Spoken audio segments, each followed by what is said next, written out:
honestly don't know what I was thinking when I told him I would do this. I swear to God. Except the judges, I love you and I'll buy you all a drink later. I don't know what else to say. My story has nothing to do with flight or being up in the air. I'm not quite sure. You'll decide what my story is about, but I'll make an attempt. It's a cold day in December, and 100 strangers are bundled together in a commuter train, bouncing their way into Philadelphia.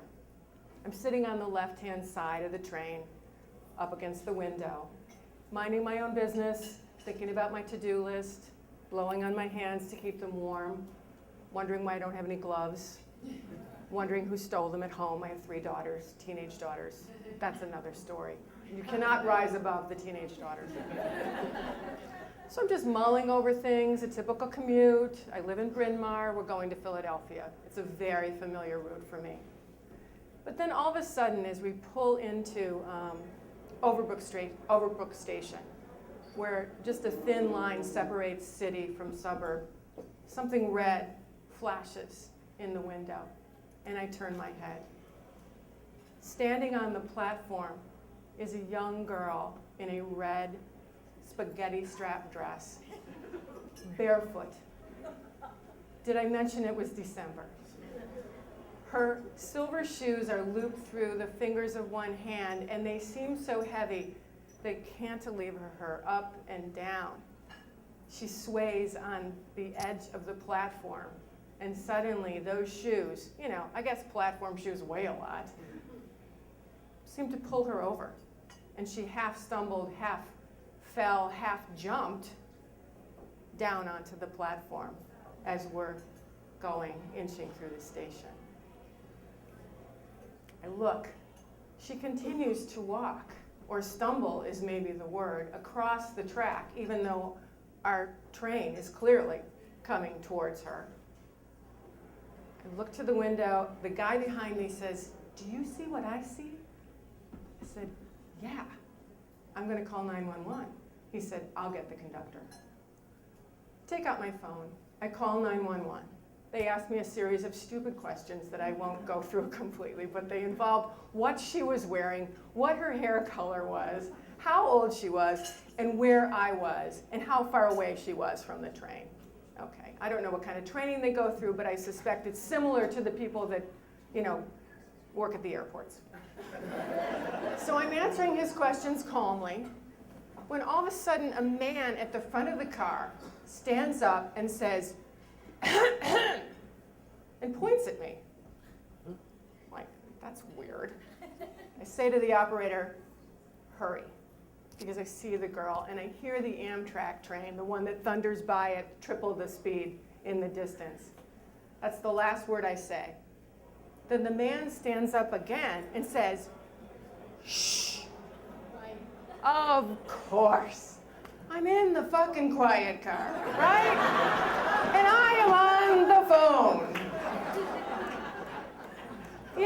The women in the cars on the iPhones that run the stop signs.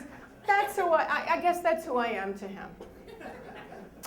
So, do I let it go? Do I rise above and be the bigger person? No. I do not.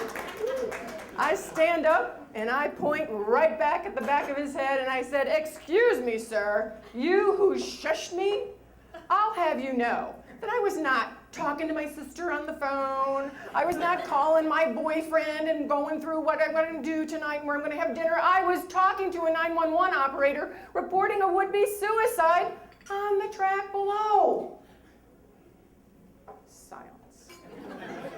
I sit down expecting applause, but I get nothing because it's the quiet car.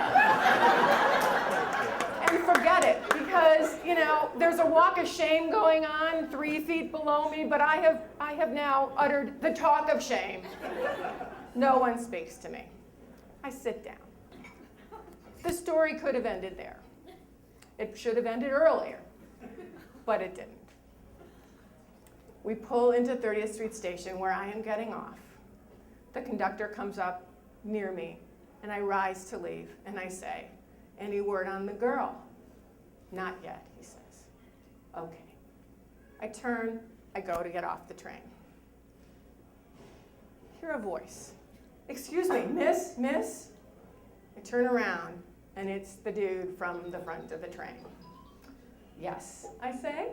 I guess now that we've pulled into the station, now we can talk in the quiet car because he is talking to me.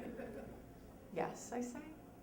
He said, I just want to say that I am totally sorry and that you were completely right and I was completely wrong. Stunned, I say, thank you, I appreciate that. And I got off the train. So you might think, wow, what happened to that girl? What happened to that girl in the red dress with the silver shoes? Did Kelly go home and scan the news and worry about her and wonder if she, with her tousled hair and her big raccoon eyes, if she was a drug addict or if she got killed by the Amtrak train or, what happened to this poor girl? Fuck no, man, I did not go home and worry about the girl because the big story on Action News was not what happened to the girl. The big story in Action News was that a man in public admitted he was wrong to me, okay? This is unprecedented in my life. It has never happened to me. Not only that, he called me miss, okay? 30 years old and he called me miss. So gentlemen, if you someday want to be the hero of a story that a woman tells in a room full of people drinking beer, this is what you must remember. A, always admit you are wrong. B, always make her think that she looks younger than she actually is. And that is how you rise above.